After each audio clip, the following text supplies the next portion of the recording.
More of Moscow's military hardware on view today in the Rostov region, close to the border with eastern Ukraine.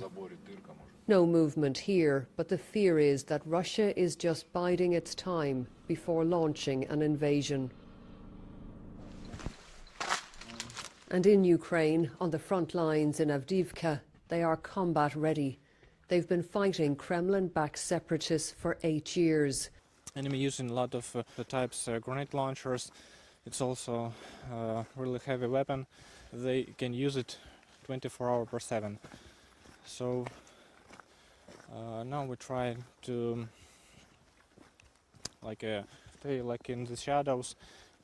So if we have trenches, we all move on with them, because enemy also like to use drones. This destroyed hangar provides some cover from pro-Moscow rebels. Troops here call it the skeleton. We've been asked not to speak too loudly because Russian separatist fighters are very nearby, near enough to hear us. Since we've been here, there's been shelling, and this front line has been more active in recent days. There's a real sense now that this conflict is built. So it was just 2 days ago. It's only 2 hits from the whole firing to us. It was like 12 hits in this region. Ivan, who is 30, knows that death could come raining down at any moment. I also think about it. It's very scary for me. As a simple guy, I also afraid to be hurted or die here. And that's why I'm stand here in the armor and try to do my job as possible to stay alive. That's a daily battle. They scan for enemy snipers who will also be scanning for them. If Russian troops invade Ukraine, there could be many young men lost on both sides. And for the very young here, lessons in survival. A practice run taking children down to the bomb shelter, packing them to the rafters. Normally it happens twice a year. Today, an extra drill as this nation faces a moment of grave danger. The tempo has changed at the front lines in eastern Ukraine. It's a lot more active. We stopped dead because we heard the rumble of shelling. It was time to pick up the pace. Let's go. And there were other hazards along the way.